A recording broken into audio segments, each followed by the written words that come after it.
ओम साई राम। तो हैं हम अध्याय नंबर 46 पे।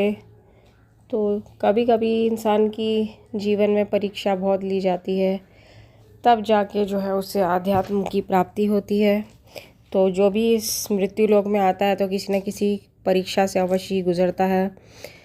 तो परीक्षा सही से देना और उसमें उत्तीर्ण होना, किस प्रकार से इसमें उत्तीर्ण होना चाहिए, ये सब जो है आपको आध्यात्मिक पथ पे चल के ही पता प्राप्त चलेगा असली ज्ञान। तो जो भी करें, कथाओं का श्रवण कीजिए मन में पूरे श्रद्धा और भक्ति के साथ में, श्रद्धा और सबूरी के साथ में, तो अद्भुत आपको लाभ अवश्य ही प्राप्त होगा। तो चलिए, 2 बकरों की कथा इसमें है। एक बार जब बाबा बाग से लौट रहे थे तो उन्होंने बकरों का एक झुंड आते देखा। उनमें से 2 बकरों ने उन्हें अपनी ओर आकर्षित कर लिया। बाबा ने जाकर प्रेम से उनका शरीर अपने हाथ से थपथपाया और उन्हें 32 रुपये में खरीद लिया।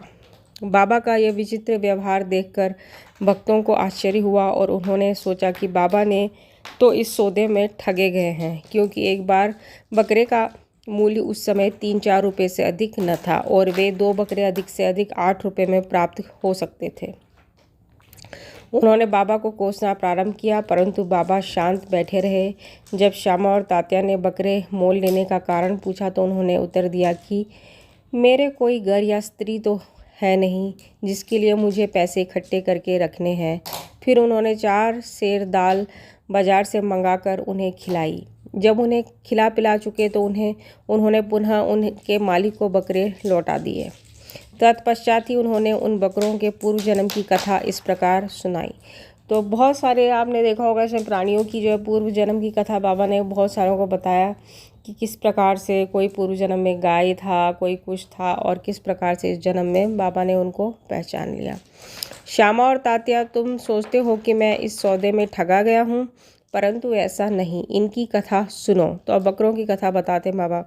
गत जन्म में दोनों सगे भाई थे और पहले इनमें परस्पर बहुत प्रेम था, परंतु बाद में ये एक दूसरे के कट्टर शत्रु बन गए। बड़ा भाई आलसी था, किंतु छोटा भाई बहुत परिश्रमी था, जिसने पर्याप्त धन उपार्जन कर लिया था, जिससे बड़ा भाई अपने छोटे भाई से ईर्ष्या किया करता था। इसलिए उसने छोटे भाई की हत्या करके उसका धन हड़पने की ठानी और अपना आत्मीय संबंध भूलकर वे एक दूसरे से बुरी तरह झगड़ने लगे। बड़े भाई ने अनेक प्रयत्न किए, परंतु वह छोटे भाई की हत्या में असफल रहा। तब वे एक दूसरे के प्राण घातक शत्रु बन गए। एक दिन बड़े भाई ने छोटे भाई के सिर पर लाठी से प्रहार किया। तब बदले में छोटे भाई ने भी बड़े भाई के सिर कुल्हाड़ी चलाई और परिणाम स्वरूप वे दोनों की मृत्यु हो गई। फिर अपने कर्मों के अनुसार ये दोनों बकरे की योनि को प्राप्त हुए। जैसे ही वे मेरे समीप से निकले तो मुझे उनके पूर्व इतिहास का स्मरण हो आया और मुझे दया आ गई। इसलिए मैंने उन्हें कुछ खिलाने पिलाने तथा सुख देने का विचार किया। यही कारण है कि मैंने इनके लिए पैसे खर्च किए जो तुम्हें महंगे प्रतीत हुए हैं। तुम लोगों को यह लेन देन अच्छा नहीं लगा, इसलिए मैंने उन बकरों को गडरिये को वापस कर दिया। केवल मनुष्य ही नहीं, सभी प्राणियों के लिए बाबा के हृदय में अपार प्रेम था। श्री सद्गुरु साईनाथ अर्पणास्तु। शुभम भवतु। तो इस अध्याय का यहीं पे होता है समापन, अध्याय नंबर 46। तो जिन्होंने भी किया है इस अध्याय का श्रवण, साईं बाबा उनको जो है सारी परेशानियों से बाहर निकाले और जितने भी पाप ताप संताप है वो सारे समाप्त कर दें। तो दूसरा अध्याय होता है अध्याय नंबर 47, जिसमें भी है पूर्व जन्म की बहुत ही ज़बरदस्त कथा, जिसके वीडियो हम पहले भी बना चुके हैं, जो है वीरभद्रपा और चेन्नबसप्पा, सर्प व मेंढक की वार्ता। हे त्रिगुणातीत ज्ञानावतार साईं, तुम्हारी मूर्ति कितनी भव्य और सुंदर है। हे अंतर्यामिन, तुम्हारे श्रीमुख की आभा धन्य है। उसका क्षण मात्र भी अवलोकन करने से पूर्व जन्मों के समस्त दुखों का नाश होकर सुख का द्वार खुल जाता है। परंतु हे मेरे प्यारे श्री साईं, यदि तुम अपने स्वभाववश ही कुछ कृपा कटाक्ष करो तो चलिए इस प्रकार से बाबा से विनती कीजिए कि जितने भी आपके पूर्व जन्म के पाप कर्म हैं बाबा उनको क्षीण कर दें। तो चलिए तभी इसी की कुछ आशा हो सकती है। तुम्हारी दृष्टि मात्र से ही हमारे कर्म बंधन छिन्न भिन्न हो जाते हैं और हमें आनंद की प्राप्ति हो जाती है। गंगा में स्नान करने से समस्त पाप नष्ट हो जाते हैं, परंतु गंगा माई भी संतों के आगमन की सदैव उत्सुकता पूर्वक राह देखा करती है कि वे कब पधारे और मुझे अपनी चरण रज से पावन करे।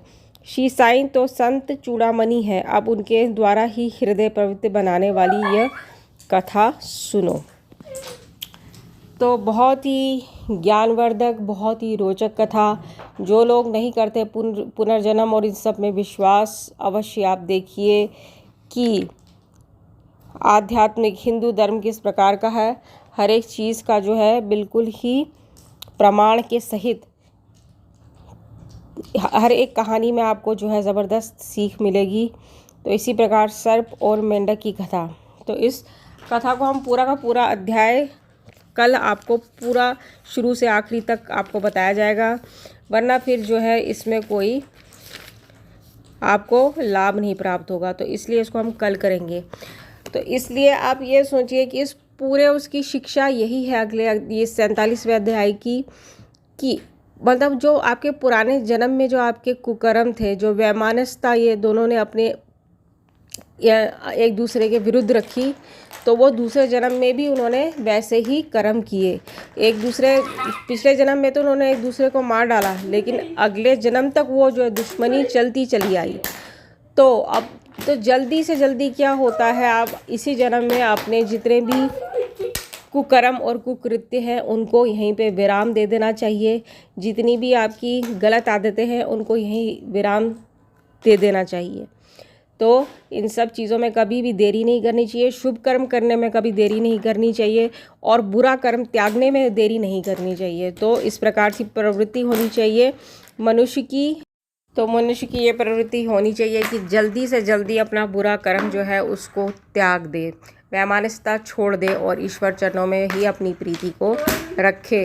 तो तभी जो है मुक्ति प्राप्त होगी, वरना इंसान जो है इन्हीं 84 लाख के योनियों में भटकता रहता है। यही कहानी जो है इसका प्रमाण है। तो जिनको लग रहा है कंटेंट अच्छा, अवश्य कीजिए चैनल को साईं बाबा के सब्सक्राइब। ओम साई राम। कल तक के लिए ओम साई राम।